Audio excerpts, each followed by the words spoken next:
말의 무게를 아는 아나운서가 돼야 되겠다라는 생각을 꿈꿔왔던 이 직업을 아직도 하고 있고 나를 필요로 하는 사람들이 있다라는 그 사실만으로 1000명 중에 내가 1등 할 수 있는 게 뭘까? 나의 무기가 있어야 될 것 같은 거예요. 그래서 그때 생각한 게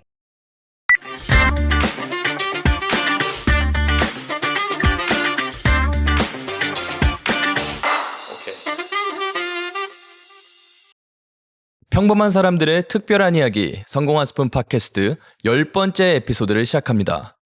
오늘 모신 게스트는요, 무려 1000대 1의 경쟁을 뚫고 아나운서가 된 지금은 11년차 아나운서 김세은님을 모셨습니다. 화려해 보이는 방송 뒤편에 숨겨졌던 불안, 흔들림, 그리고 실패를 견디는 연습까지. 지금 무언가에 도전 중이시라면 이번 이야기가 분명 큰 용기와 위로가 되어줄 겁니다. 지금부터 저와 함께 김세은 아나운서의 이야기를 들어보시죠. 안녕하세요. 반갑습니다. 네, 안녕하세요. 반갑습니다. 네, 어떻게 여기 오시는 길은 괜찮으셨나요? 운전하고 왔는데 네. 골목골목이 굉장히 찾기 힘들더라고요. 그래서 힘들게 찾아왔습니다. 네, 저희 구독자분들이 김세은 아나운서를 잘 모르시는 분들도 많을 거라고 생각을 해서 간략하게 자기소개 좀 부탁드립니다. 네, 안녕하세요. 저는 아나운서 김세은입니다. 여러분들 만나 뵙게 돼서 반갑습니다. 사실 저희가 그 대학교 때 선후배로 이제 맞아요. 그냥 오랫동안 네. 알고 지낸 사이였는데요. 네. 처음 뵀을 때 기억이 혹시 나시는지요? 그 윤동님을 처음 뵀을 네, 때요. 네. 이렇게 이야기해도 되는지 모르겠어요. 근데 저는 사실 처음 봤을 때 정말 어린 구독자들은 모르실 수도 있는데 그 배우 김강우님이랑 너무 닮아서 너무 잘생긴 네. 분이 저한테 말을 걸어주셨었거든요. 혹시 저희 처음 만났던 거 기억이 좀 나세요? 네, 저는 굉장히 정확하게 기억이 나고요. 네. 기숙사를 이제 배정을 받아서 이제 처음 이제 기숙사로 가고 있는 과정에 있었는데 한국 사람 같은 분이 이제 굉장히 큰 짐 2개를 들고 맞아요. 가파른 길을 걷고 올라가고 계시더라고요. 그래서 저는 그 짐이 그 짐 안에 사람이 들어있는 줄 알았어요. 그 짐이 너무 근데 커가지고. 안 들어주셨잖아요. 전 들어줬죠. 기억이 그러셨나요? 왜곡되셨네요. 제가 네. 기억이 나는 게 저에게 인사를 하셨는데 네. 첫 마디가 네. 한국 사람이에요? 였거든요. 너무 확신에 차서. 네, 맞아요. 어떻게 네. 그렇게 확신에 차서 물어보셨어요? 일단은 한국 사람인 것 같았고요. 그리고 굉장히 무거운 짐을 들고 계셔서 네. 다른 나쁜 의도는 없었습니다. 네. 네, 그랬군요. 그래서 네. 처음 봤었던 게, 그러니까 제가 그 학교에 가서 처음 만났었던 사람이 이제 윤동님이었고, 저희가 아무래도 대학생활 같이 이렇게 하면서 오랜 시간 이제 저희가 알았는데, 또 이 자리에서 이렇게 만나서 또 이야기를 하게 된다고 하니까 좀 느낌이 이상하기도 하고, 네. 또 신기하기도 하고 그렇네요. 네. 저도 그렇습니다. 네. 그래서 오늘 성공한 스푼 팟캐스트에 나와주셔서 정말 감사드리고요. 평소에 성공한 스푼 혹시 콘텐츠 보신 적 있으신가요? 정말 많이 봤고 정말 신기했었던 것 중에 하나는 저는 사실은 윤동님이 이거를 하고 있는지 몰랐어요. 그래서 그냥 제가 팔로우를 하면서 좋은 글귀들이나 이런 게 굉장히 많잖아요. 네. 그래서 이런 걸 보면서 너무 좋다 이렇게 하고 보고 있는데 심지어 제가 그 음성도 많이 들었었거든요. 예전에 제가 더빙해서 이렇게 올린 영상들. 맞아요. 네. 근데 그게 윤동님인지 네. 정말 몰랐어요. 네. 그랬는데 듣다가 보니까 귀에 익은 목소리긴 한데 이러다가 어느 순간 제가 카톡을 봤는데 거기에 이제 책 제목에 제로섬 게임이었나? 네. 그걸 이렇게 올려놓으셨더라고요. 그래서 이게 제가 성공한 스푼에서 봤던 것 같은데 이렇게 하다가 이제 그걸 하고 있다는 거 알게 됐죠. 그때 기분이 어떠셨나요? 깜짝 놀랐어요. 네. 진짜 깜짝 놀랐어요. 네. 왜냐면 제 기억에 네. 윤동님은 굉장히 재밌고 네. 뭔가 막 재치 있고 막 웃기는 오빠였는데 너무 이런 진지하고 멋진 컨텐츠를 하고 있다라고 해서 정말 깜짝 놀랐었습니다. 네, 감사합니다. 그래서 아나운서가 되셨다는 거는 저는 사실 나중에 알게 되었거든요. 근데 과정이 저는 굉장히 궁금했어요. 어떻게 아나운서를 어렸을 때부터 하고 싶으셨는지. 왜냐하면 저희가 이제 대학교 같이 다니면서 친하게 지냈을 때도 사실 그런 얘기 잘 안 하잖아요. 학생 시절 때는 너는 꿈이 뭐야? 나는 아나운서가 꼭 되고 싶어. 이런 얘기 잘 안 하다 보니까 저도 사실 좀 놀랐거든요. 그래서 어떻게 된 일인지. 사실은 아마 제가 얘기를 했는데 기억을 못 하시지 않을까라는 네. 생각이 들기는 하는데 저는 어렸을 때부터 꿈이 아나운서였어요. 그래서 조금 더 거슬러 올라가자면 혹시 그룹 네. 잭스키스라고 아세요? 잭스키스면은 1990년대 이거 혹시 맞습니다. 20대 아니셨습니까? 그 이제 그룹 잭스키스의 장수원이라고 있는데요. 제가 그분을 굉장히 좋아했어요, 어린 시절에. 그래서 저희 엄마가 좀 지혜로우신 분이셨나 봐요. 어렸을 때 제가 이제 학교에 갔는데 제가 고향이 울산이거든요. 울산으로 제 키가 이렇게 팬사인회를 온 거예요. 네. 그래서 엄마가 이제 학교에 가셔서 얘 아프다. 얘 좀 조퇴해야겠다고 저를 데리고 팬사인회에 가셨어요. 그리고 실제로 장소원 님한테 사인을 받은 거죠. 그리고 엄마가 이제 돌아와서 저를 이렇게 앉혀 놓고 이야기를 하시는 거예요. 네. "세은아 너는 장소원님 뭐가 좋아?" 이렇게 해서 제가 "엄마 이렇게 좋아, 좋아, 좋아." 뭐 이런 얘기를 했더니 "그럼 세은님 꿈이 뭐야?" 이래서 "엄마 나는 장수 언니랑 결혼하는 거야." 이렇게 얘기를 했거든요. 그래서 네. "그럼 어떻게 결혼을 할래?" 이렇게 해서 그러면 장수 언님을 만나야 되는데 그럼 방송국에 가야겠다." 거기서부터 이제 이야기가 시작이 된 거죠. 그래서 "근데 네가 춤을 잘 추거나 노래를 잘해서 가수가 될 것 같지도 않고 연기를 잘하는 것 같지도 않고 끼가 많은 것 같지도 않고 아나운서를 해 보면 어떨까? 그러면 방송국에 가서 자연스럽게 이제 언젠간 만날 수 잭스키스의 있으니까. 장수원 님을 만날 수 있지 않을까?"라는 이야기를 하셔서 그때부터 막연하게 '장수원 님을 만나야겠다.'라는 목표 하나로 이제 제가 아나운서를 꿈을 꾸게 된 거죠. 그게 계기가 된 거네요, 그러면. 네, 실제로는 그게 계기였습니다. 그리고 난 네. 뒤에도 저희 어머니가 계속 이제 또 저를 종용하셨어요. 막 갑자기 "세은아 요즘은 글로벌 아나운서가 대세래."라고 얘기하면서 "두 가지의 언어를 반드시 해야 된다."라고 해서 영어 공부를 또 막 시키셔서 영어 공부를 열심히 하게 되면서 또 그때 이제 제가 문화사절단이라는 이름으로 미국을 이제 가게 돼서 윤동 님도 만나게 된 거죠. 그렇게 해서 미국에 오시게 된 거예요? 네, 맞아요. 어머니가 그 음. 아나운서를 하는 게 어떻겠냐 이렇게 말씀을 하셨다고 하셨는데 음. 부모님은 혹시 어떤 분이셨나요? 이게 제가 네. 항상 면접 볼 때마다 저희 부모님에 대한 이야기를 하나 하기는 하는데 제 성격에 엄청나게 큰 영향을 준 사건이 하나 있었어요, 사실은. 네. 제가 한 8살 때쯤이었는데 제가 팔을 한번 다친 적이 있거든요. 그래서 팔을요? 네, 네. 팔을 다친 적이 있는데 이렇게 팔이 부러져서 막 너무 아파하고 있는데 엄마가 막 달려오신 거예요. 그러더니 저를 이렇게 딱 보시고는 "세연아 팔이 부러졌어?" 막 이런 이야기를 하시다가 처음 하셨던 이야기가 뭐냐면 제가 왼손잡이거든요. 네. 근데 제가 오른팔이 부러졌었어요. 음. 근데 엄마가 저를 보더니 "세연아 너무 다행이다. 어. 네가 왼손잡인데 오른팔이 부러졌으니까 얼마나 다행이야."라고 이야기를 해 주셨어요. 음. 근데 그게 저에게는 상당히 충격적인 사건이었거든요. 저는 음. 제 팔이 부러진 게 너무 큰일이었는데 엄마가 그 안에서 네. "그럼에도 불구하고 너무 다행이야."라고 이야기를 하시는 부분이 저는 충격적이기도 하고 저의 성격 형성에 참 많은 역할을 했다라고 생각을 해요. 그래서 크면서도 어떤 뭐 불행이나 이런 일들을 만날 때마다 그 사건이 굉장히 많이 떠올리거든요. '어 내가 이렇게 했을 때 만약에 우리 엄마가 이 상황에 있다면 나한테 뭐라고 이야기를 해 줄까?'라는 생각들을 참 많이 하는데 엄마의 영향이 참 큰 것 같아요, 제 성격 중에서 그런 부분들이. 그러니까 부정적인 일이 발생하더라도 그 안에서라도 뭐 음. 긍정적인 더 밝은 면을 볼 수 있는 그런 성격이 부모님의 영향을 받아서 맞아요. 네. 됐다고 말씀을 해 항상 주셨네요. 얘기하셨던 예. 게 "그럼에도 불구하고"라는 단어를 참 많이 사용을 하셨었거든요. 그래서 "그럼에도 불구하고 이런 일은 참 감사하다."라는 이야기를 하셨는데 그런 게 좀 제 성격 형성에 많은 영향을 끼치지 않았나라는 생각을 하게 돼요. 그러신 것 네. 같아요. 어렸을 때부터 굉장히 항상 밝고 네. 네. 그 놀려도 잘 웃으시고 막 이러셔서 그런 게 기억이 많이 나서 많이 놀렸죠 네. 그때. 그 많이 학창 울리기도 시절에 했고. 네네. 많이 울리기도 하고 네. 맞아요. 네. 그럼 다시 그 아나운서 쪽 이야기로 돌아가서 이제 뭐 더 추가적인 질문을 드리자면 음. 그래서 아나운서라는 직업이 굉장히 어려운 과정들이 있다고 저는 생각을 하거든요. 어떤 과정을 겪으셨는지 또 아나운서가 되기 위해서 어떤 준비를 하셨는지 그런 것들을 좀 알려주실 수 있으실까요? 일단은 아마 혹시 제가 대학교 때 전공이 어떤 거였는지 기억이 나세요? 네, 커뮤니케이션 오, 하셨잖아요. 정답. 네네네. 네. 맞아요. 제가 네. 이제 커뮤니케이션 이제 저희가 언론학이라고 하죠. 네. 언론학을 이제 전공을 했고요.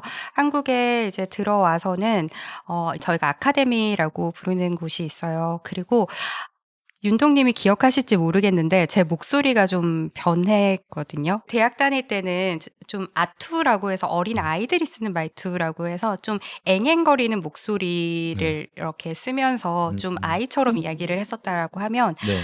제가 이제 아카데미를 다니면서 이제 제 음성의 이제 원래 톤이라든가 듣기 좋은 톤 이런 네. 것들 찾아가면서 지금의 이제 목소리를 만들어 가면서 그 외에도 이제 면접 같은 것들 준비하고 뉴스 리딩 이런 것들 준비했어요. 학원이라고 보면 되는 거죠? 그렇죠. 학원이죠. 아나운서가 되기 위한? 아나운서 하는 학원. 네. 저희가 경쟁률이 작게는 뭐 500대 1에서 뭐 네. 1000대 1, 1500대 1 이렇게 사실은 좀 말이 안 되는 네. 경쟁률을 이렇게 그러네요. 하거든요.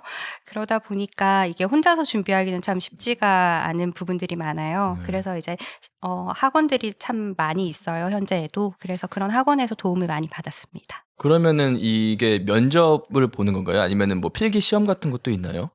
이게 단계가 네. 그 이제 1000명 네. 중에서 네. 이제 뽑다 보니까 뭐 한 3차 정도에 끝나는 경우도 있고 뭐 5차 정도까지도 있어요. 그래서 뭐 1차 같은 경우에는 저희가 쉽게 말하면 그냥 서류를 낸다라고 보면 되고요. 2차는 직접 가서 카메라 테스트, 3차는 뭐 이렇게 실기 면접, 4차는 임원 면접, 마지막에 이제 사장단 면접이 있고요.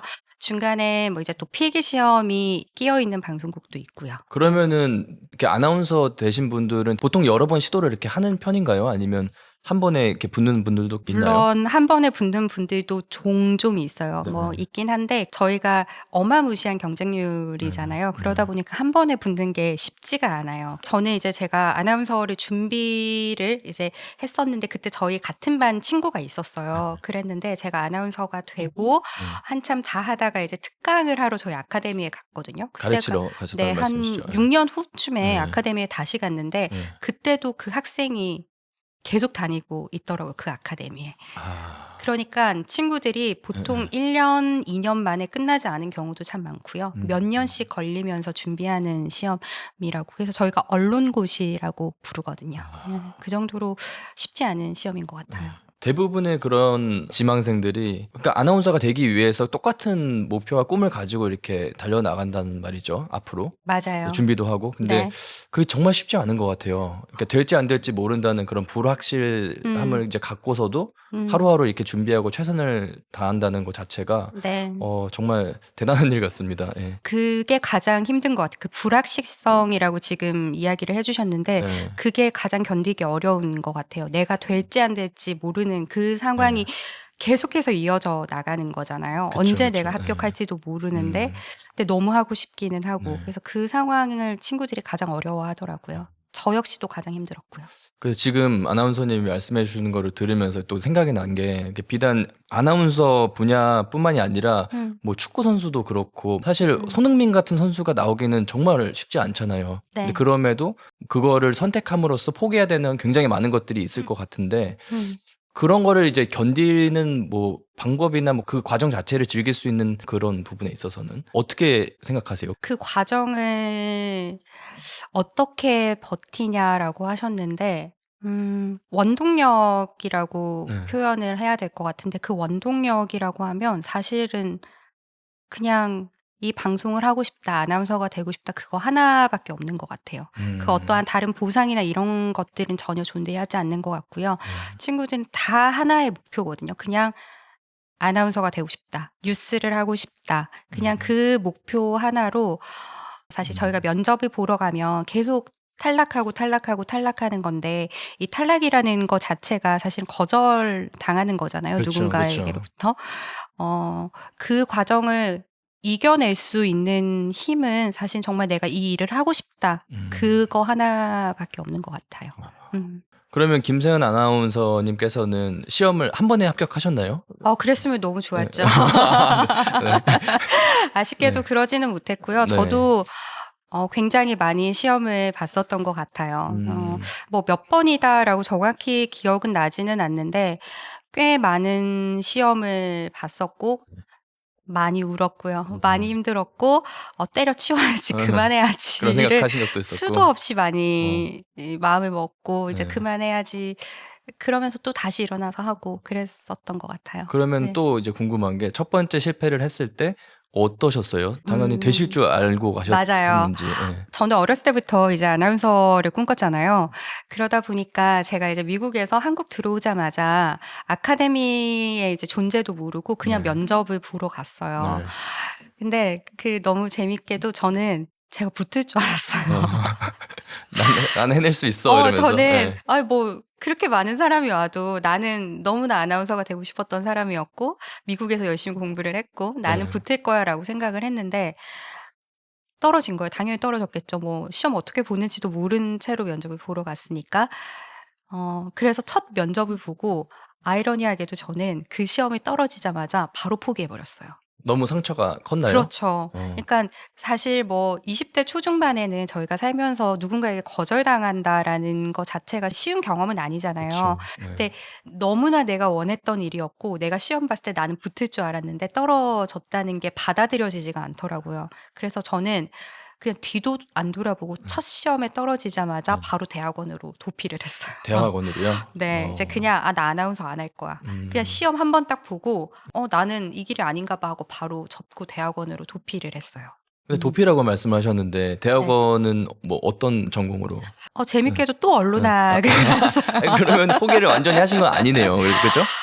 그랬나 봐요. 사실 예. 이제 말로는 음. 포기했다라고 했지만 네. 제가 늘 관심이 있었던 쪽은 이제 언론 쪽이었다 보니까 그쪽으로 또 가게 됐어요. 그래서 대학원을 이제 제가 가게 됐고 그러다가 이제 석사 과정을 끝내고 박사 과정을 다시 저희가 다녔던 그 미국의 학교에 이제 제가 입학 허가까지 다 받아 놨었어요. 네. 그래서 이제 바로 출국을 하면 되는 순간이었는데 한 출국을 한 한 달 정도 앞둔 시점이었나? 어느 날 이렇게 누워 있는데 제가 그렇게 원했던 게 아나운서였는데 이대로 이제 미국을 가면 음. 다시는 도전할 기회가 없을 것 같은 거예요.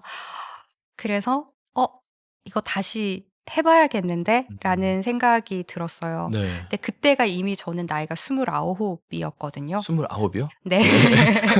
29 네. 이었는데 29 이라는 나이 자체가 아나운서가 신입으로 들어가기에는 굉장히 아주 늦은 나이거든요. 아 그래요? 20대 그런가요? 초반에 보통 준비를 하고요. 그래서 네. 이제 보통은 한 25 정도 되면 거의 다 이제 신입으로는 많이 들어가 있는 상태기는 해요. 그래서 이제 29에 신입으로 들어간다는 것 자체는 굉장히 일어날 수 없는 일이었기는 하거든요. 약간 늦은 도전이다 이런 그렇죠. 말씀이신 거죠? 그래서 이제 아까 말씀드린 그런 네. 아카데미들이 많아서 제가 이렇게 돌아다니면서 네. 상담을 했어요. 어.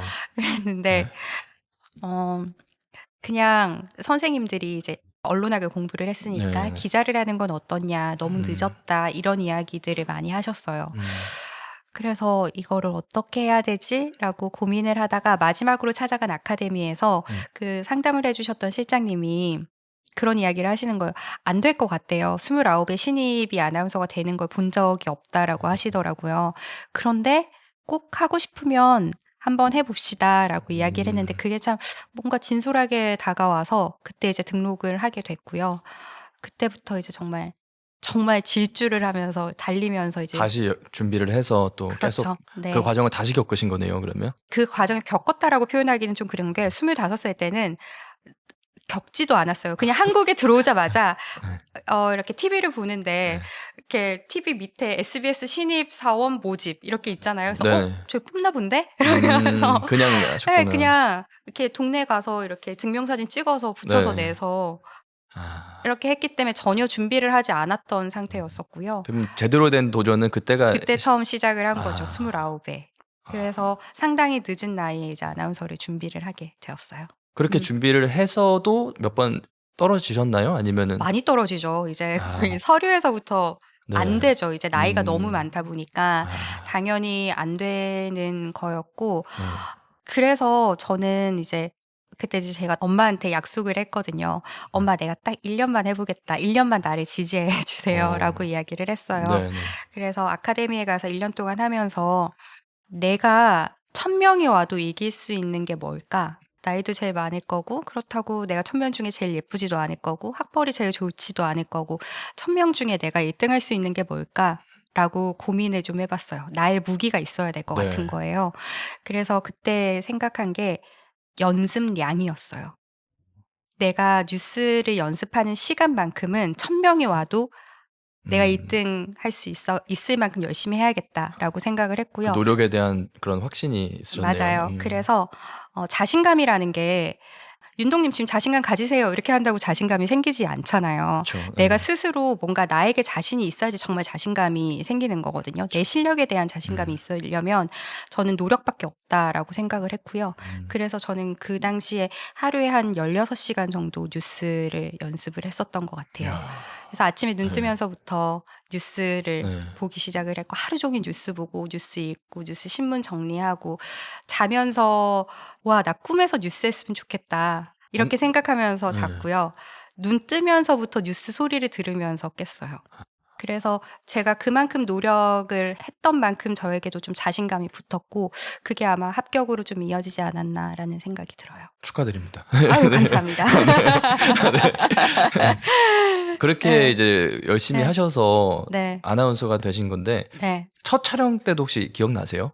첫 촬영은 사실은 이제 녹화 방송이었어서 그 방송보다 더 생각나는 거는 사실 생방송을 첫 방으로 했을 때가 더 기억이 나요. 첫 생방을 했을 때는 네. 한 스태프들도 한 30-40명 정도 있고요. 아. 처음으로 생방송으로 했었던 방송이 생방송 투데이라는 유명한 프로그램이었거든요. 거잖아요. 네. 네. 그래서 이제 그 프로그램을 했었는데 그 이렇게 숫자가 이렇게 내려가요. 시간이 초가 이렇게 광고가 나가고 숫자가 네. 이렇게 이렇게 네. 땅땅땅 네. 떨어지는데 제가 그 순간에 친구들한테 설명할 때 이래요. "심장이 내 네. 입 밖으로 튀어나오는 것 같았다." 너무너무 떨렸고요. 네. 그리고 저희는 이제 인이어라는 거를 끼거든요. 네. 혹시 인이어가 뭔지 아세요? 인이에요? 귀 속에 뭐 끼는 맞아요. 건가요? 네. 맞아요. 귀 속에 네. 저희가 인이어를 끼면 네. 이제 PD님들이 하시는 말을 저희가 이제 들을 수 있는 네. 거거든요. 그래서 이제 아. PD님들이 네. 이렇게 귀에다 대고 뭐라고 막 얘기를 해 줘요. 그러면 세연 씨 뭐 이렇게 하세요. 저렇게 하세요. 이렇게 하면은 저는 이렇게 원래 방송을 계속 해야 되는데 대답을 하는 거예요. "세연 씨 다음에 이거 갈게요." "아 네."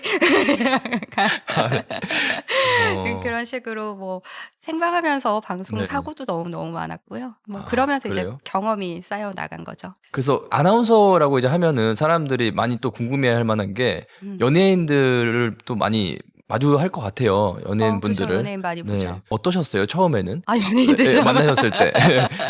장수원 님도 만나셨는지도 궁금하고. 예. 일단은 아쉽게도 제가 이제 장수원 님은 못 네. 만났고요. 아직 못 만나셨어요? 네. 아직 못 만났고요. 연예인들은 처음 만났을 때는 굉장히 신기했어요. 막 어쩔 줄 몰라. TV에서 보던 사람들이니까. 그죠. 그리고 이제 저희 시대 때 가수들 만나면 나의 어린 시절의 네. 그 추억이 떠오르고 그 이제 윤동님이 랩을 또 네. 잘하시잖아요. 예. 랩도 잘하시고. 네. 그런데 이제 그때 저희가 한참 이렇게 학창 시절에 좋아했었던 가수들을 그렇죠. 이렇게 네. 만나면 되게 감회가 새로워요. '와 나 저 가수 진짜 어릴 때 좋아했는데' 나란히 이렇게 서서 같이 방송을 하고 그쵸. 내가 저 사람을 소개하고 같이 이야기 나누고 있고 이런 상황들이 참 꿈만 같을 때가 참 많은 것 기분 같아요. 되게 이상할 것 같아요. 진짜 정말. 이상해요. 네. TV 보고 있는 것 네. 같아요. 네. 그러면은 이제 방송을 하시고 세연님 목소리를 또 듣고 이러면은 기분이 어떠세요? 지금이야 워낙 이제 적응하셔서. 듣기 싫어요. 아, 그래요? 원래 그 사람 심리인가요, 그거는? 그런 것 같아요. 자기 목소리를 처음 들으면 일단 그러니까 제가 이제 아카데미에서 강의도 하는데 친구들이 다들 귀를 막아요. 아. "이게 뭐야?" 막 "선생님 제 목소리가 정말 저래요?" 이런 이야기들을 진짜 많이 하는데 지금이야 적응이 많이 됐지만 특히나 처음에 다듬어지지 않은 제 목소리, 그 윤동님이 저를 네. 기억하는 그 대학 네. 시절에 제 목소리를 처음 들었을 때는 기절하는 줄 알았어요. 아, 그래요? 너무 못 듣겠더라고요. 막 어. 어린아이 같고 막 이렇게 꽥꽥대고 막 듣기 싫은 목소리고 '와 내가 이 목소리를 가지고 평생 살았단 말이야?' 막 이런 생각도 들고 그런 것 같아요. 자기 목소리 들으면 다들 굉장히 괴로워하더라고요. 아까 아카데미에서 이제 일도 하신다고 하셨는데 네. 그거는 이제 학생들을 교육하는 일을 하시고 계신 거예요? 맞아요. 아나운서 네. 준비생들을 이제 교육을 해서 실제로 이제 아나운서가 되게 도와주는 일도 하고 있고요. 그 외에도 이제 스피치 관련된 강의들은 어린아이부터 아. 대학생들 입시하는 친구들도 있고요. 국회의원분들 연설하시거나 이러시는 분들 다양한 분들을 많이 스피치 강의를 하고 있어요. 저도 좀 해 주십시오. 저도 좀 부탁드리고요. 네. 네. 또 궁금한 게 음. 아까 그 자기 목소리를 그래서 찾았다고 말씀하셨는데 네. 어떻게 하면은 그렇게 자기 목소리를 찾을 수가 있는 거예요? 자기 네. 목소리를 찾는 방법이 네. 있어요. 네. 저희가 이거를 키톤이라고 부르거든요. 키톤이요? 네, 키톤, 키. 키톤. 우리 이제 열쇠 할 때 키 네네. 해서 우리가 키톤이라고 부르는데 음. 그거는 찾는 방법이 굉장히 쉬워요. 윤동님 지금 한번 같이 해보시면 좋을 것 같은데 네네. 저희가 여기 이렇게 목젖이 네. 있잖아요. 여기 네. 목젖. 이렇게 딱 만져보세요. 가만히. 네. 거기 목젖이 아닌 것 같아요. 여기 아닙니까? 또 볼록 네. 튀어나오는데. 여기요? 예, 네, 예. 맞아요. 여기 목젖인데요. 네. 여기 이렇게 만져진 상태에서 손을 딱 고정하신 상태 있죠. 여기 여기다. 네네. 예, 예. 네. 거기 이렇게 네. 딱 만지신 상태에서 네. 우리가 네. 손가락은 고정하신 상태에서요. 목젖이 손가락 위로 올라가게 한번 소리 내보실까요?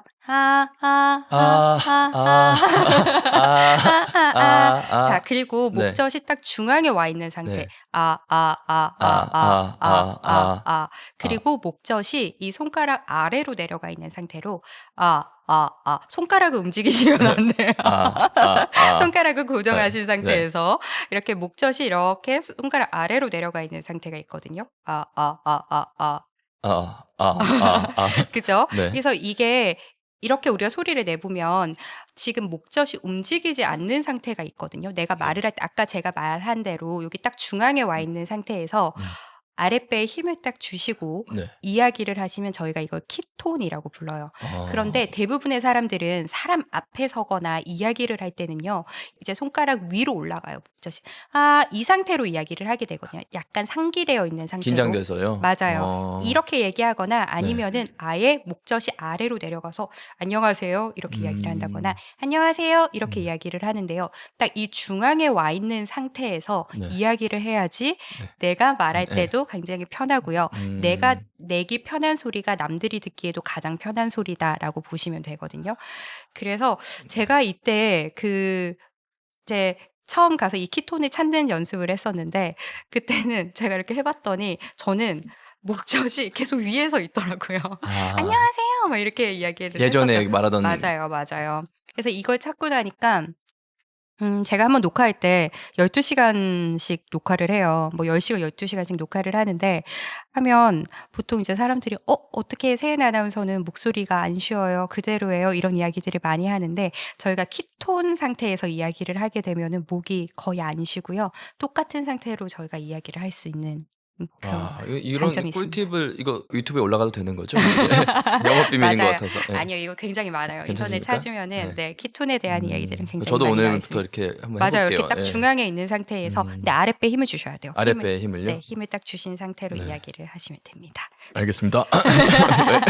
네. 그러면 또 궁금했던 게 학생분들을 이제 가르치시면서 어떤 조언을 많이 해주시는지 그것도 되게 궁금해요. 어떤 조언을 네. 많이 해주냐? 왜냐하면 이거는 끊임없이 도전을 했다가 분명 실패할 수도 있는 일인데 저는 항상 거의 비슷한 이야기를 하는데 저는 단단해져라라는 이야기를 참 많이 하는 것 같아요. 단단해져라. 그러니까 제가 아무래도 25살에 한 번의 실패로 바로 그 도피를 했었던 그 상황을 겪어봤었기 때문에 실패에 대해서 전혀 유연성도 없었고요. 그런 단단함도 전혀 없었고 요즘 친구들 같은 경우에도 아무래도 어린 나이에 준비하다 보니까 실패를 겪어본 적이 많이 없거든요. 그래서 조금만 잘 안 되거나 그러면 바로 포기해버리는 친구들이 너무너무 많아요. 멘탈적으로 말씀이신 거죠? 그렇죠. 네.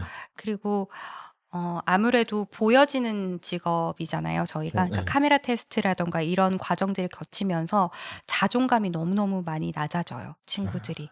선생님, 제가 못생겨서 안 되나 봐요. 제가 얼굴이 커서 안 되나 봐요. 뭐 이런 이야기들이 굉장히 많거든요. 그래서 좀 그런 걸로부터 좀 단단해져라라는 이야기를 많이 해주고 있는 것 같아요. 그럼 실제로 그러면은 그 친구들이 뭐 용기도 얻고 그렇죠? 네, 맞아요. 아나운서 선생님이라는 게 단순히 이런 스피치 스킬뿐만 아니라 사실 멘탈을 관리해 줘야 그러니까요. 그럴 것 되거든요. 같아요. 예. 네, 거의 시험에 한번 떨어지고 나면 친구들이 막 잠수 타기도 하고요. 진짜요? 예. 울기도 하고 그럴 것 같아요. 많이 예. 울고 막 거의 뭐 일주일에 몇 번씩 받는 질문이에요. 선생님, 저 그만둘까요? 이제 그만해야 될까요? 라는 질문을 정말 많이 하거든요. 근데 그 질문의 답은 본인이 가장 잘 알고 있을 거예요, 아마. 실패한다고 해서 아나운서가 안 되는 건 아니거든요. 그냥 시험에 몇 번 떨어진 것 뿐이지 또 도전을 하면 될 수 있는 거거든요. 그 과정 자체를 즐길 수 있으면 참 좋을 것 같다는 생각을 해요. 네. 그게 참 쉽지 않은 것 그쵸. 같아요. 쉽지 않죠. 이거 예. 자체가 너무 경쟁이 치열하다 보니까 네. 이거를 즐길 수는 없는 것 같아요. 음. 그냥 견뎌야 되는 시간인 그쵸, 것 그쵸. 같아요. 저는 근데 그런 질문을 되게 많이 받거든요. 성공한 스푼 채널 운영하면서 어쨌든 저희는 이제 성공이라는 단어가 메인으로 들어가다 보니까 음. "너가 생각하는 성공이 뭐냐?" 그래서 음. 제가 뭐 한 가지 하나의 이야기를 나누자면 멘탈의 연금술인가 이런 책이었던 것 같은데 그 작가가 성공을 등산하는 거랑 비교를 하더라고요. 그래서 음. 등산하는 것도 힘들잖아요, 사실 오르는 것도. 네. 근데 이제 오르는 그 과정 자체를 좀 즐길 수 있으면 산을 오르면서 이제 뭐 주변에 꽃도 보고 이제 음. 물도 보고 그리고 음. 같이 오를 수 있는 사람이 있으면 더 좋고. 음. 근데 정상을 오르는 과정 자체를 이제 즐겼는데 정상에 올라가면 음. 더 높은 산이 보이기도 하고 음. 과정 자체를 즐길 수 있는 게 저는 이제 성공이라고 생각이 음. 들더라고요. 예. 음. 그래서 학생들한테도 그런 얘기 많이 해 주시면 너무 음. 좋을 것 같다는 음. 생각이 들었어요. 네. 네. 뭐 이렇게 쭉 대화하면서 생각했던 게 어머니가 그때 음. 그 세연님이 팔 다치셨을 때 그 얘기를 네. 이제 해 주시고 아나운서가 되기 위해 이 힘든 과정을 가장 가까운 곁에서 이제 보셨을 거란 말이죠, 어머니께서. 그래서 네. 어떤 조언을 해 주셨어요? 그전에 제가 네. 이거를 준비하면서 네. 제가 가르치는 아이들에게 이야기를 물어봤어요. "내가 너희에게 무슨 이야기를 많이 하니?" 이렇게 음. 물어봤더니 제가 친구들한테 "어 이제 되겠다. 너 이제 합격하겠다." 이 얘기를 한대요. 근데 음. "언제 그 얘기를 해?" 이랬더니 자기들이 죽을 것 같을 때 아. "아 이제 진짜 선생님 저 이제 못 하겠어요."라고 하면은 제가 "너 이제 진짜 되겠다." 이렇게 이야기를 네 한대요. 예. 근데 그거를 곰곰이 생각해 보니까 저희 엄마가 저한테 그렇게 하셨더라고요. 음. 초반에는 당연히 막 1 차, 2 차에서 떨어져요. 음. 그리고 쪼끔 지나면 이제 2 차, 3 차에서 떨어지고요. 네. 그리고 또 1-2 차를 이제 넘는 방법들을 다 예. 깨우치고 나면 이제 또 막 4 차에서 떨어지고요. 최종에서 떨어지고 이 과정들을 계속 반복하고 있는데 아 이제 정말 '나 이제 안 해. 때려치워야지.' 이러면 엄마가 어김없이 "너 이제 되겠는데? 너 이제 진짜 되겠다." 이렇게 하면서 그 "동이 트기 전이 가장 어둡다."라는 말이 있잖아요. 맞아요. 저는 네. 엄마가 "네가 지금 제일 힘든 거 보니까 음. 해가 뜨려나 봐. 음. 너 이제 진짜 되겠다." 이 얘기를 많이 해 주셨거든요. 음. 그게 참 힘이었던 것 같아요. 그게 그냥 나를 믿어주는 엄마가 네. 항상 제가 막 울고 있으면 와서 "세연아 너 이제 진짜 되겠는데?" 음. 라는 이야기를 해 주셨던 거 그게 이제 저도 모르게 자연스럽게 제 제자들에게 그렇게 하고 있더라고요. 엄청난 위로네요, 사실 옆에서. 예.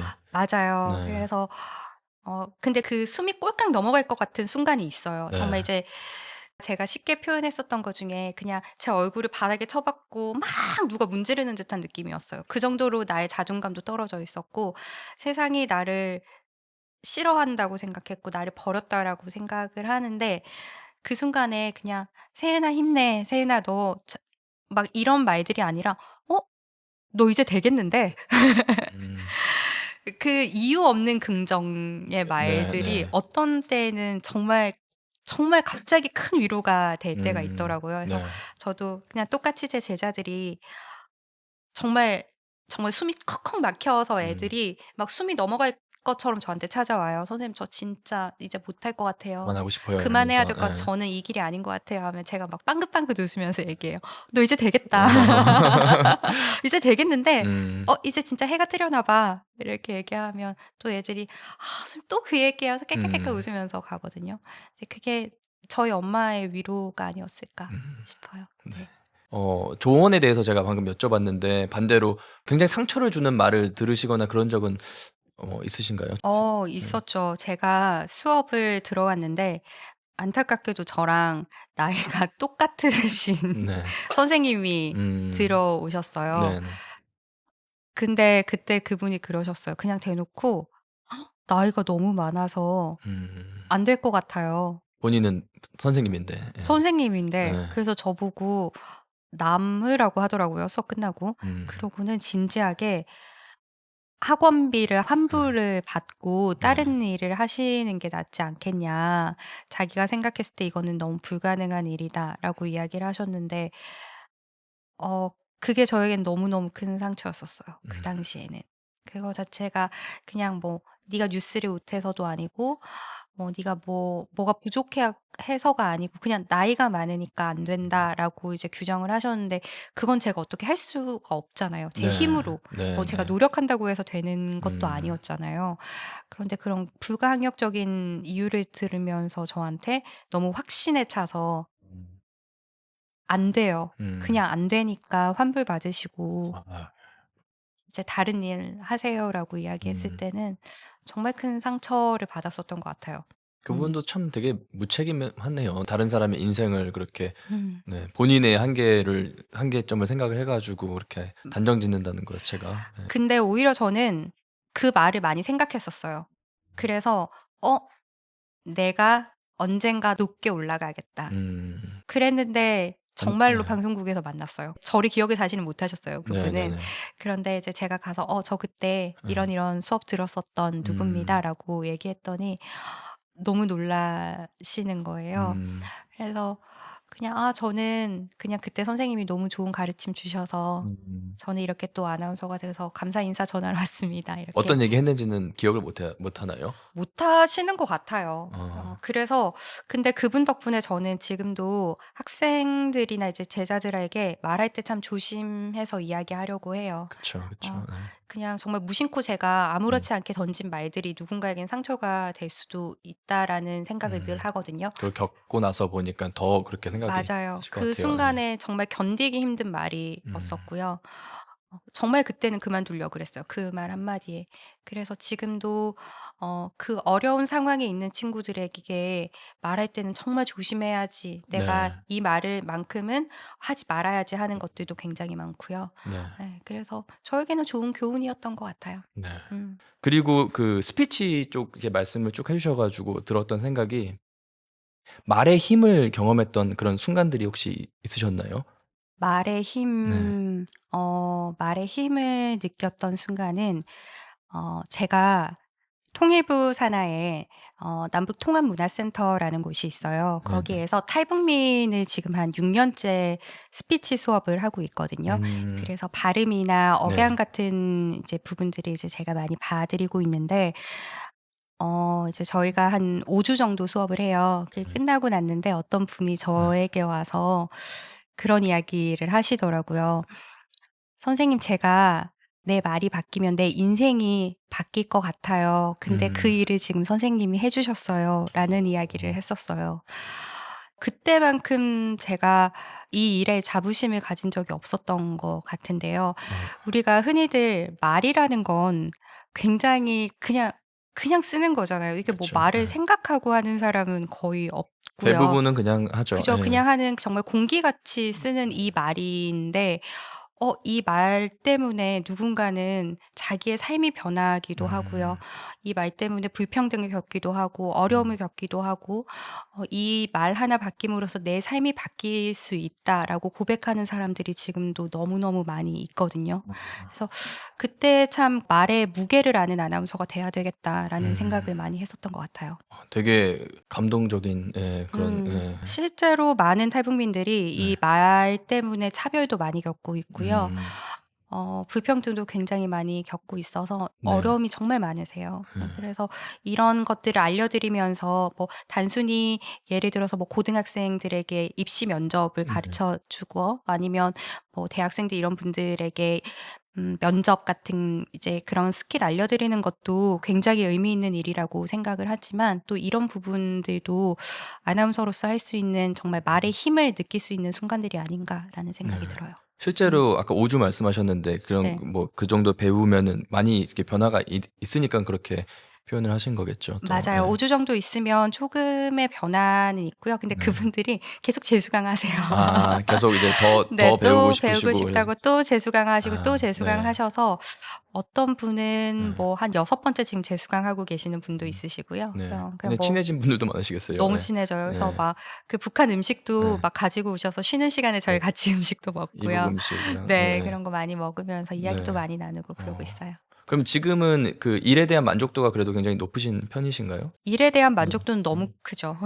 그래요? 예. 너무너무 음. 크고 매일 아침 그냥 감사하는 것 같아요. 내가 어린 시절부터 꿈꿔왔던 이 직업을 네. 아직도 하고 있고 나를 필요로 하는 사람들이 있다라는 그 음. 사실만으로도 너무 감사하죠. 그러면 앞으로도 지금 하고 계신 일 쭉 이어서 하실 거고 뭐 새로운 계획이나 뭐 방향이나 이런 게 특별히 있으신가요? 아직까지는 계속해서 저는 이런 네. 아나운서에 대한 일들을 계속 할 것 같고요. 네. 스피치에 대한 수업들도 계속 많이 해 나갈 것 같아요. 네. 네. 큰 응원을 드립니다. 네. 네. 그러면 말에 대해서 조금 더 이제 깊게 여쭤보고 싶은데 말을 잘하고 싶은 사람들이 되게 많을 것 같은데 아까 설명해 주신 그 키톤 네, 그거는 꼭 제가 잘 기억하고 있고요. 그 외에도 혹시 쉽게 할 수 있는 뭐 기본기 훈련법 뭐 이런 게 또 있으실까요? 나눠 주실 만한? 저는 단시간에 이 네. 사람이 말을 잘하는 것처럼 보이게 하는 네. 것 중에 가장 큰 게 바로 발음이라고 생각하거든요. 발음이요? 네. 네. 네. 네. 발음이라고 생각을 하는데 네.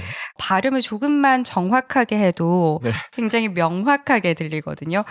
근데 발음에 잘하게 들리는 방법이 3가지가 있어요. 3가지를 지금 알려드릴게요. 네. 첫 번째는요. 네. 저희 이중 모음이 있거든요. 이중 모음이 뭔지 아세요? 잘 모릅니다. 네. 모음이 네. 이제 2가지가 모여 있는 건데요. 네. 원순 모음을 포함한 이 이중 모음을 정확하게 발음을 하면은 굉장히 이 사람이 말하는 게 똑똑하게 보이고 명확하게 잘 내용이 들려요. 예를 들자면 제가 안녕하세요, 윤동님 반갑습니다. 이렇게 말을 할 수가 있고요. 안녕하세요, 윤동님 만나서 반갑습니다. 라고 입술을 움직일 수가 있거든요. 그러니까 저희가 이야기하는 게 아나운서들은 도대체 왜 그렇게 발음이 정확해요? 라는 이야기들을 하는데 아나운서들은 그만큼 입술이 부지런하게 움직여요. 굉장히 열심히 입술을 움직이거든요. 그래서 그냥 저도 입술을 움직이지 않고 저는 원래 꿈이 아나운서였어요 라고도 할 수 있는데 저는 원래 꿈이 아나운서였습니다 라고 정확하게 발음을 할 수가 있어요. 특히나 이제 원순모음 같은 경우는 입술이 앞으로 조금 나오는 경향이 있잖아요. 그래서 그런 발음들을 조금 살려주시면은 훨씬 더 발음이 정확하게 들리는 거고요. 이거를 평소에 연습을 하시는 거예요. 혼자 있을 때요? 네, 혼자 네. 있을 때 저는 네. 이렇게 눈에 보이는 글자들을 네. 늘 연습을 했어요. 그래서 뭐 성공 한 스푼 네. 뭐 이런 식으로 제 앞에 있는 글자들을 정확하게 하는 연습을 하는 거거든요. 조금 더 쉽게 예를 들어 드리면 제가 요즘 골프를 배우는데 네네네. 골프 치시나요? 저 윤동님? 좋아하죠. 네네. 그 사실 이제 우리가 골프를 처음 배우면 어떻게 하세요? 이렇게 딱 자세 어드레스 하시고 그 어떻게 해야 되는지 아시죠? 이렇게 머리를 고정하시고 네네. 뭐 팔을 이렇게 해서 이렇게 올렸다가 뭐 이렇게 여러 가지 과정이 있잖아요. 그렇죠. 그래서 저는 앞에 서면 일단 머리를 고정해야지. 그다음에 팔이 이까지 갔다가 이렇게 해야지. 막 이런 것들을 고민을 하거든요. 근데 지금 잘 치시잖아요. 네. 잘은 못 칩니다. 잘 치는 프로들이 네. 그 어드레스를 할 때 그걸 고민을 할까요? 내가 머리를 고정하고 그렇지 여기쯤에서 않죠. 코킹하고 그냥 뭐 그렇지 몸에 않잖아요. 익어서 이제 몸에 하는 거죠. 익어서 네. 그냥 가만히 있으면 스윙을 네. 할 수 있는 거거든요. 네. 같은 원리라고 보시면 돼요. 저희가 지금은 이중 모음을 발음할 때 내가 입술을 정확하게 해야지라고 생각을 하는데 네. 이게 정말 내가 근육으로 정말 익혀지게 되면은 내가 생각하지 않아도 그냥 자연스럽게 발음이 나오는 상태거든요. 그래서 평소에 발음을 충분히 연습을 하시고 나면은 네. 그렇게 부자연스럽게 움직이지 않아도 이중 모음 소리가 굉장히 정확하게 날 수가 있어요. 그게 첫 번째 팁이고요. 네. 두 번째는요. 네. 니은 받침이거든요. 그래서 대한민국이라는 네. 글자를 할 때 대한민국 할 때 혹시 니은 받침할 때 혀가 어디 있으세요? 대한 위에 있나요? 대한민국. 대한. 네. 대한. 네. 혀가 위 천장에 붙지 않나요? 천장 어디 있어요? 천장 앞쪽에 붙는 것 같은데. 확신을 가지고 이야기해 보세요. 네. 대한. 약간 앞쪽에 앞니 뒤에 정확하게 붙습니다. 맞습니다. 네. 네. 그래서 네. 앞니 뒤에 정확하게 네. 딱 붙었을 때 저희가 발음이 정확하게 소리가 나거든요. 니은 받침 소리를 정확하게 소리를 내시면 훨씬 더 이 사람이 말하는 게 명확하게 들려요. 그래서 대한민국이 아니고 대한민국이거든요. 대한민국. 대한민국. 네. 그리고 세 번째가 뭐냐면요. 히읗 소리예요. 히읗 소리. 네네. 히읗 소리를 저희가 목청 소리라고 부르는데요. 네네. 이 히읗 소리는요. 우리가 흔히들 소리를 잘 안 내요. 예를 들자면 네. 오늘 오후에 뭐 할 거야? 이렇게 이야기하잖아요. 오후에 뭐 할 거야가 아니고 약간 흘리는. 그렇죠. 이게 아니고 오후가 아니고요. 네. 오후거든요. 어. 오늘 오후에 뭐 할 거야 인데요. 저희는 오늘 오후에 뭐 할 거야? 네. 이렇게 이야기하잖아요. 근데 오늘 오후에 뭐 할 거야? 네. 이런 히읗 소리를 발음을 살리면 훨씬 더 정확하게 들려요. 그러니까 성공한 스푼이 아니고 성공한 스푼이거든요. 한. 이게 네네. 목청에서부터 올라오는 소리인데요. 이 히읗 소리를 살려주시는 거. 그래서 이 세 가지만 지켜도 발음이 훨씬 더 명확하게 들리고 이 사람이 말하는 게 더 전달력이 높아질 수 있다라고 보시면 될 것 같아요. 굉장히 좋은 꿀팁 정말 감사합니다. 감사합니다. 저는 이게 네. 아까 그 키톤도 되게 좋긴 했는데 네. 이 세 가지가 저는 더 마음에 듭니다. 그러면 이렇게 안녕하세요. 반갑습니다. 성공한 스푼의 김윤동입니다. 한번 해보실까요? 갑자기요? 한번 해보세요. 안녕하십니까? 저는 성공한 스푼의 김윤동입니다. 네. 김윤동입니다가 입니다까지 정확하게 발음. 김윤동입니다. 그렇죠. 네. 김윤동입니다. 이렇게 해서 김윤 할 때도 니은 받침 소리가 날 때는 앞니 뒤에 붙어서 소리가 나면 훨씬 더 명확하게 소리가 난다. 감사합니다, 선생님. 이어서 몇 가지 더 추가적인 질문을 드리고 싶은데요. 네. 생방송 하면은 돌발 상황도 가끔 이게 발생을 할 것 같아요. 돌발 상황은 혹시 어떻게 대처를 하시는 방법이 그게 있으신가요? 시스템적으로? 아니요, 없죠. 네. 그냥 임기응변인가요? 네. 그렇죠. 근데 그게 아까 제가 말씀드린 것 중에 하나인데 저희가 면접을 5차까지 보잖아요. 네. 그동안에 충분히 그걸 검증을 하는 것 같아요. 면접을 통해서요? 면접 때 이 사람이 이런 네. 방송 사고가 났을 때 네. 당황하지 않고 할 수 있는가에 음. 대해서 충분히 검증을 하는 것 같아요. 그래서 예를 들면 저는 방송을 하다가 저희가 프롬프터라고 하거든요. 글자가 이제 네, 올라오는 앞에 이렇게 올라오는 나오는 거? 건데 뉴스를 진행을 할 때는 사실은 그러니까 임기응변이라는 게 없어요. 뉴스는 정말 뉴스잖아요. 네. 근데 프롬프터가 네. 꺼지는 경우가 있나요? 가끔? 아니 없어요. 네. 근데 정말 네. 갑자기 어느 날 꺼질 수가 있는 거예요. 음. 근데 제가 실제로 한번 그랬었던 적이 있고요. 근데 그런 일들이 일어나는 날 때 어떻게 대처하는지를 보기 위해서 실제로 면접 때는 압박 면접을 많이 진행을 해요. 내가 당황스러운 질문을 했을 때 이 지원자가 어떤 표정을 짓는가를 보는 게 중요한 게 그때 짓는 표정이 방송 사고가 났을 때 짓는 표정과 비슷하다라고 사람들이 생각을 하거든요. 예를 들면 어떤 질문을 하죠? 그러면 제가 네. 윤동님한테 한번 여쭤볼게요. 하지 마십시오. 윤동님 가장 좋아하는 네. 음식이 뭐예요? 음식이요? 네네. 가장 좋아하는 음식. 저는 고기 좋아합니다. 네. 고기? 네. 그러면 삼겹살로 한번 네. 해볼까요? 네네. 그러면 어제 네. 하루 동안 네. 삼겹살이 네. 서울 시내에서 어느 정도 팔렸을 것 같으세요? 모르겠습니다. 저는 실제로 이 질문을 받았었거든요. 네. 그런데 저는 이제 그때 질문이 짜장면이었어요. 하루 동안 네네. 짜장면이 몇 그릇 정도 팔렸을 것 같아요? 네. 라고 물어보시는 거예요. 네. 근데 그때 이제 최종 면접이었는데 저희가 3명 정도 남아 있었어요. 네. 3명이 남아 있었는데 한 명은 정말 수학적으로 막 분석을 하는 거예요. 음. 서울 시민이 몇 명이고 몇 명이고 그래서 몇십만 그릇이 팔렸을 것 같습니다. 이렇게 네. 얘기하는데 엄청 압박 면접을 하시는 거죠. 네. 그러면 서울 시민 그게 왜 그런 게 나와요? 그러면서 막 계속 압박을 네. 막 했었고요. 그리고 거의 다 이제 그런 수학적으로 많이 이야기를 했었어요. 친구들이 몇 그릇 팔린 것 같다. 정답에 몇 그릇 가깝게 얘기하려고. 네, 이렇게 이야기를 했었는데 저는 이제 그 질문을 받았을 때 그 생각을 했었어요. 내가 당황하지 않는 것이 답이다. 이 사람은 네. 내가 당황하기를 기다리고 이 네, 질문을 네. 하는 거잖아요. 그래서 그냥 수학적으로는 어차피 네. 정확한 답은 나는 절대 못 내잖아요. 제가 어떻게 알겠어요. 그렇죠. 그래서 그냥 생각을 하다가 어제 하루 동안 네. 아이들이 부모님께 칭찬받은 횟수만큼의 짜장면이 팔렸을 것 같습니다. 라고 이야기를 했거든요.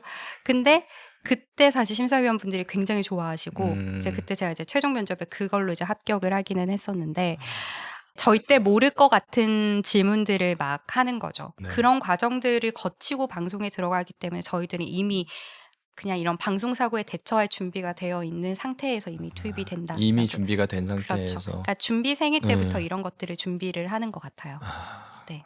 아까 그 말씀하셨던 거 이제 기억해 보면은 장소원 씨를 만나고 싶어서 이제 아나운서를 꿈꾸셨다고 이렇게 말씀하셨는데 네. 혹시 그 면접을 보시면서도 그거에 대한 부분을 이렇게 어필을 하시거나 얘기를 하신 적이 있으신가요? 그죠. 네. 좀 부끄럽기는 한데 이제 제가 최종 면접이었어요. 그때도 한 5명 정도 남아 있었나? 그랬는데 이제 회장님이 오신 거예요. 그래서 방송국 회장님이. 네. 예. 그래서 이제 오셔서 물어보셨어요. "왜 이제 아나운서가 되고 싶냐?" 음. 이렇게 친구들 "왜 아나운서가 되고 네. 싶냐?"라고 이야기를 했는데 다들 뭐 뉴스의 공정성과 아나운서 언론인으로서의 막 네. 그런 이야기들을 막 했어요. 네. 그래서 이제 저도 역시나 저는 아나운서가 되어서 시청자들의 눈과 귀를 음. 만족시켜 드리는." 막 이랬더니 막 재미없어." 막 네. 이러시는 거예요. 그래서 그냥 이때다 싶어서 저는 사실 네. 뭐 그런 이유도 있긴 한데 제가 진짜 아나운서가 되고 싶은 이유는 따로 있습니다. 이렇게 하면서 어 그룹 잭스키스의 장소원 씨라고 있는데 제가 그분을 만나기 위해서 아나운서가 되려고 마음을 먹었습니다."라고 이야기를 하면서 근데 그 당시에 이제 잭스키스가 해체를 네. 했었을 때였거든요. 어. 재결합 전이었어요. 네네. 그 무한도전에서 이제 재결합을 네. 했는데 너무 디테일한가요? 그래서 이제 해체를 했던 상황인데 제가 이렇게 곧 근데 네. 그때는 무한도전 이런 얘기도 없었는데 그냥 "언젠가 재결합을 할 것 같다." 어. 근데 그때 제가 인터뷰를 좀 나가야 될 것 같아서 저는 "아나운서가 돼야 될 것 같습니다." 이렇게 얘기했는데 거기 있던 근데 정말 분위기가 싸해지는 거예요. 네. 그러면서 저 약간 '미친 여잔가?' 하자가 있는. 저 뭐야?' 예. 약간 그래서 순간 '괜히 말했다.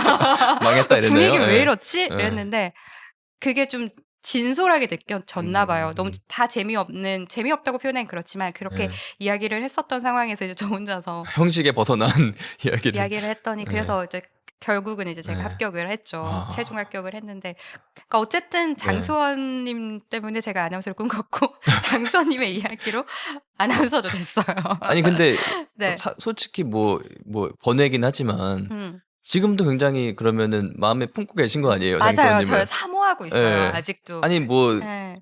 아나운서님도 뭐 사실 네. 인스타그램도 팔로워도 되게 많으시고 예. 하신데 DM을 한번 DM을 보내 볼까요? 그런 생각을 왜 안 하셨어요? 어 네. 그냥 네. '추억은 추억일 때 네. 아름답다.'라는 부끄럽습니까? 네. 결혼하셔 가지고 근데 네. 떠나서 네. 그냥 어 어 모르겠어요. 제가 사실 막 부끄러움을 타는 성격은 아닌데 음. 만나면 네. 아무 말도 못하겠는 너무 떨리고 정말 네네. 그 어린 시절에 다시 저로 돌아간 느낌 그 소녀 팬의 사실은요 저희 네. 집에 네. 그 러브짱이라고 아세요? 모릅니다. 그 뭐죠? 모르세요? 예. 그 이제 10대 때 네. 친구들이 이렇게 공책을 예쁘게 꾸며요. 네. 꾸며서 이렇게 아. 수원 오빠에게 네. 이렇게 해 가지고 매 이렇게 네. 장마다 예쁘게 꾸미거든요. 그 자료 화면으로 쓸 테니까 보내주세요. 네. 그래서 그것도 제가 여러 권 썼어요. 그래서 만나게 되면 네. 꼭 한번 이제 드리면서 그냥 지금은 감사하다는 인사를 너무 하고 싶어요. 음. 그분 덕분에 네.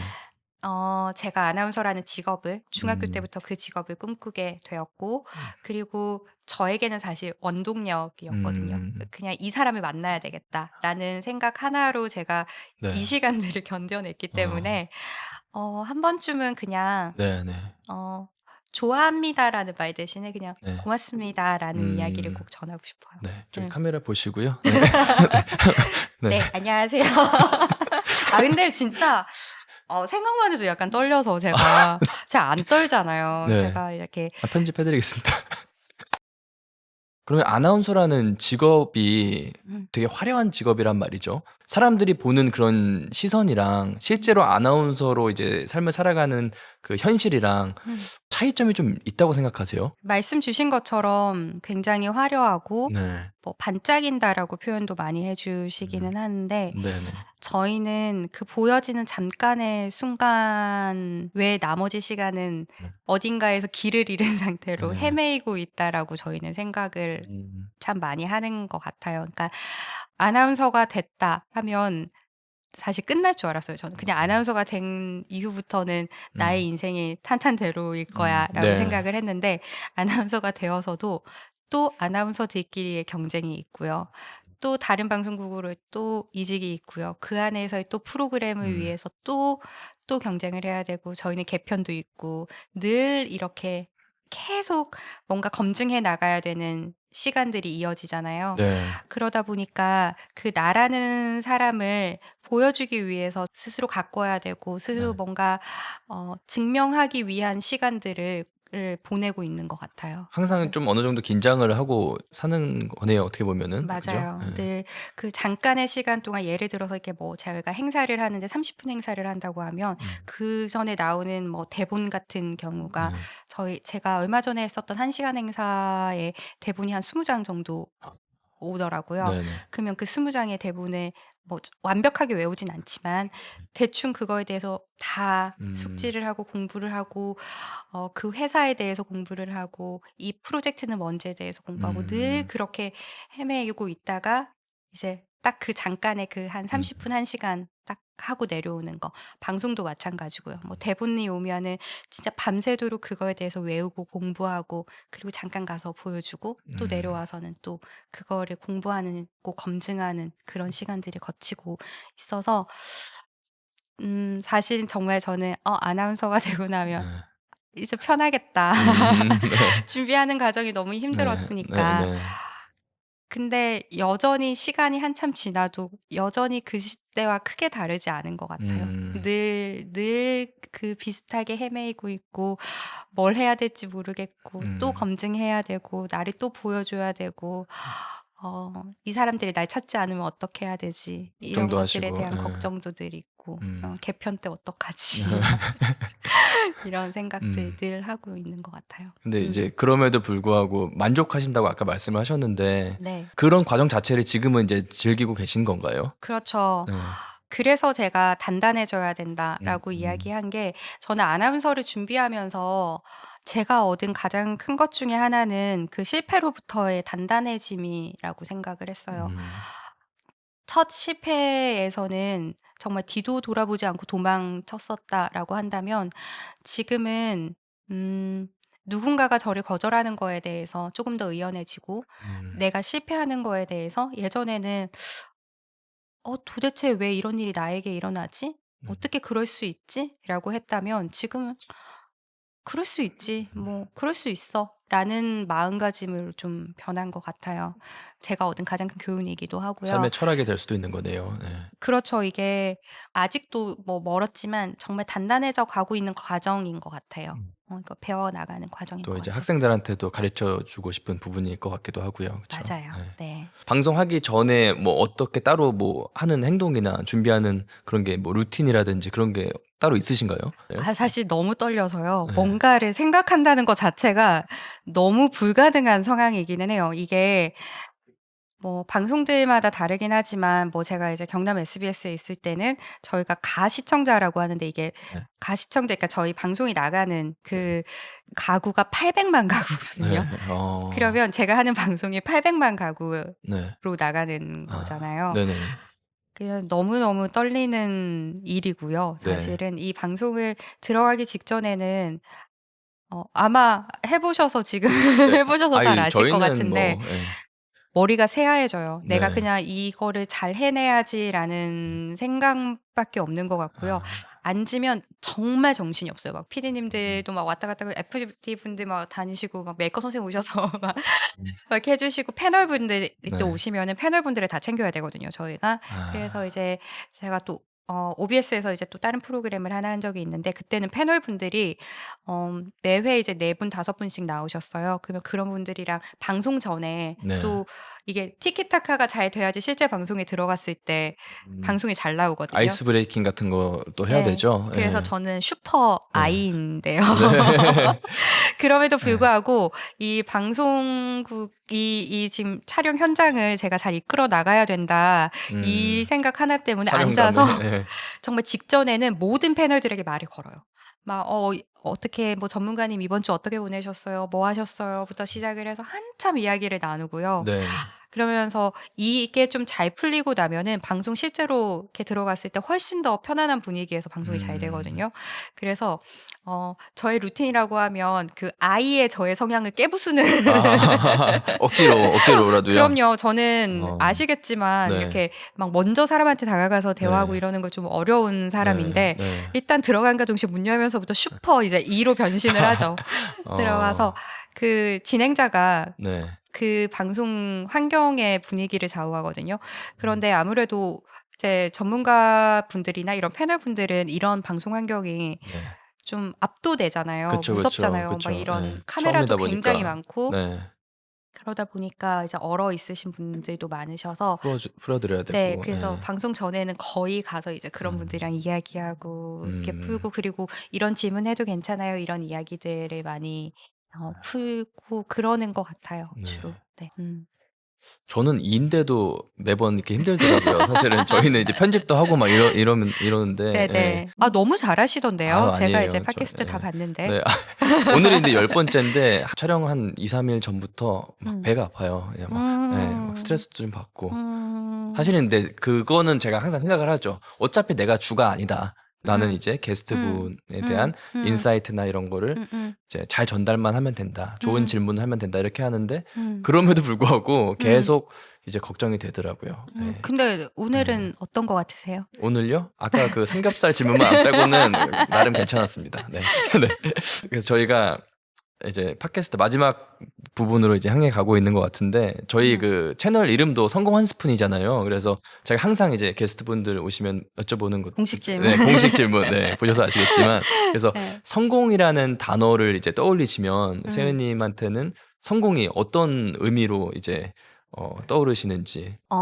제가 라디오 음악 방송을 한 적이 있어요. 근데 그때 한 무명 가수가 이제 왔었는데 그분이 그 방송 전날에 뭐 라이브 바에서 공연을 했대요. 네. 근데 막 신나서 저한테 이야기를 하시는데 관객이 무려 10명이나 왔다는 거예요.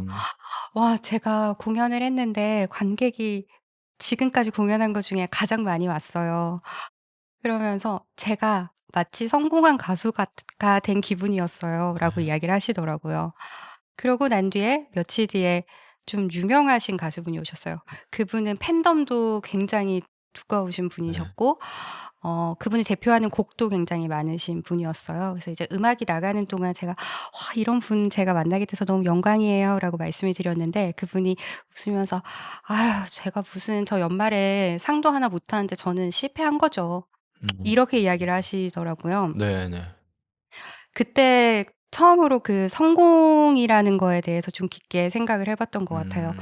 저희는 이 성공에 대해서 너무 세상적인 기준이 너무 정확하게 있기는 하지만 '정말 성공이라는 건 어떤 걸까?'라고 생각을 해 봤을 때 제가 내린 결론은 내가 정한 기준에서 네. 내가 행복하고 내가 만족할 수 있으면 그게 성공이 아닐까라는 생각을 했어요. 그래서 사실은 제가 이 성공 한 스푼의 이제 섭외를 받고 네. 너무 고민을 많이 했어요. 이 제목 때문에. 이제 아. 성공 한 스푼이라는 것 때문에 '과연 내가 여기에 나가도 되는 사람인가?' 라는 생각을 참 많이 했는데 그래도 저는 제가 아까 말씀드린 그 기준에 내가 정한 기준에서 나는 너무나 행복해하고 너무나 만족하면서 내 일을 하고 있기 때문에 그런 측면에서 보자면 '나도 어쩌면 성공한 사람일 수도 있겠다.'라는 생각이 들어서 이렇게 나오게 된 것 같아요. 너무 훌륭한 답변 감사드립니다. 저희가 지금 네. 저희가 생각하는 그런 방향이나 뭐 성공에 대한 제가 내리는 뭐 정의나 굉장히 부합하는 것 같아요. 저도 그래서 사실은 저희 채널 이름도 성공 한 스푼 이게 다 붙여서 이제 사용을 하고 있거든요. 좀 네네. 약간 중의적으로 성공 한 스푼이 될 수도 있고 성공 한 스푼이 될 수도 그렇죠. 있고. 그래서 저희가 이제 매일매일 그런 뭐 동기부여라든지 자기계발 쪽 관련해서 인사이트를 이제 많은 분들한테 드리면서 네. 그냥 각자만의 그런 원하는 목표가 또 다를 거 아니에요. 근데 네. 그게 될지 안 될지 모르는 그런 불확실성이 있음에도 불구하고 그냥 그 과정 자체를 좀 즐길 수 있도록 그런 최대한 그런 즐길 수 있는 수단과 그런 방법 같은 거를 저희는 좀 제공을 하고 싶었거든요. 그래서 네. 지금 말씀해 주신 거에 굉장히 크게 공감을 했고요. 음. 그러면 또 다른 공식 질문이 하나 더 있습니다. 네. 0. 어, 네. 네, 네. 맞습니다. 네, 다시 0으로 돌아간다면, 네, 내일 아침에 일어났는데 아무것도 없는 상태에서 이제 하루를 음. 시작해야 된다면, 네, 어떤 일을 가장 먼저 하고 싶으실 것 같아요? 네. 저는 사실 이 질문에 가장 많이 생각을 했었어요. 저는 제가 계속 MBTI를 이야기하게 되네요. 제가 N이거든요. N이요, N. 상상을 네. 잘하는 N인데요. 그 상상을 하면서도 스스로도 제가 좀 한계점을 많이 뒀던 것 같아요. 그러니까 더 크게 상상을 했어도 되는데 저는 딱 나 요 정도의 아나운서가 되면 좋겠다. 그냥 그냥 이 정도만 돼도 너무 좋겠어. 이렇게 그냥 제 꿈에 대해서 상상을 하고 이럴 때마다 딱 한계점을 뒀었던 것 같아요. 근데 시간이 지나니까 제가 꿈꿨던 그 자리에 제가 딱 상상했던 그 자리에 앉아 있더라고요, 제가. 그래서 제가 다시 돌아간다면 저는 조금 더 크게 꿈을 꾸면서 조금 더 멋진 상상을 하고 싶어요. 내가 상상하는 대로 모든 것이 이루어지진 않지만 네. 적어도 이 상상하는 것만큼은 내 마음대로 할 수 있는 거잖아요. 그럼요, 근데 그럼요. 네. 스스로 제가 그냥 규정해 버린 거죠. 나는 이미 나이가 들었고 나는 네. 이거밖에 이 정도만 해도 이미 충분히 괜찮을 것 같아라고 스스로 규정을 했는데 그 당시에 내가 조금 더 크게 꿈을 꿨으면 내가 조금 더 멋진 상상을 하면서 내가 그랬다면 조금 더 나은 사람이 되어 있지 않을까라는 생각을 하게 되었어요. 지금도 늦지 않으셨죠? 지금부터 큰 꿈을 네. 지금도 열심히 꿈꾸고 네, 있습니다. 네. 맞아, 그런 명언도 있더라고요. 이렇게 꿈이나 목표 같은 게 남들한테 이야기를 했을 때 비웃지 않으면 그거는 진짜 꿈이 아니다. 네, 그런 말을 누가 했는지 아인슈타인이 했는지 네. 프랑켄슈타인이 했는지 모르겠는데요. 그죠? 네. 둘이 너무 다른 거 아닌가요? 네, 월트 디즈니였을 수도 있고요. 네. 다 다른 사람인데요. 네, 너무 다른 알죠. 결이 다른데. 네. 그래서 오늘 뭐 이렇게 대화를 저희가 쭉 나누면서 뭐 생각도 많이 정리가 되시고 좀 그러셨나요? 좀 어떠셨나요? 저는 굉장히 좋은 시간이었던 것 같아요. 한 번도 그러니까 사실은 제가 이런 인터뷰를 많이 진행을 하죠. 그렇죠. 제가 네. 이렇게 많은 분들 모시고 이야기를 하는데 제 이야기를 해본 적이 있나라는 생각을 했고 또 이 시간들을 돌아보면서 너무 의미 있는 시간이다라는 생각을 참 많이 했었던 것 같아요. 늘 항상 질문만 하다가 사실 여기 앉아서도 제가 입이 근질근질 하거든요. 막 물어보고 싶고 윤동님은 꿈이 뭐예요? 그런 이야기 하고 싶은데 이렇게 오히려 제가 이제 말을 하는 사람으로 앉아서 이야기하면서 지나온 제 시간도 한번 돌아보게 되고 그래서 좋았던 것 같아요. 너무 저도 개인적으로 오늘 너무 이제 훌륭한 뭐 인사이트도 전해주시고 뭐 더 말을 잘하는 방법에 대해서도 알려주시고 하셔서 굉장히 만족스러운 팟캐스트였는데요. 또 개인적으로는 이제 어렸을 때 알던 친한 동생에 대한 그런 깊은 스토리도 또 알 수 있게 되어서 진심으로 앞으로 하시는 모든 일 진심을 다해 응원을 드리면서 감사합니다. 이번 팟캐스트를 마치겠습니다. 네, 감사합니다. 네. 감사합니다. 네. 성공한 스푼은 평범하지만 특별한 여러분의 이야기를 기다립니다. 거창한 성공 스토리가 아니어도 괜찮습니다. 누군가에겐 당연한 경험이 또 다른 누군가에겐 큰 영감이 될 수 있으니까요. 더보기란에 출연 신청 링크가 있습니다. 지금 이곳에서 여러분의 이야기를 나눠주세요.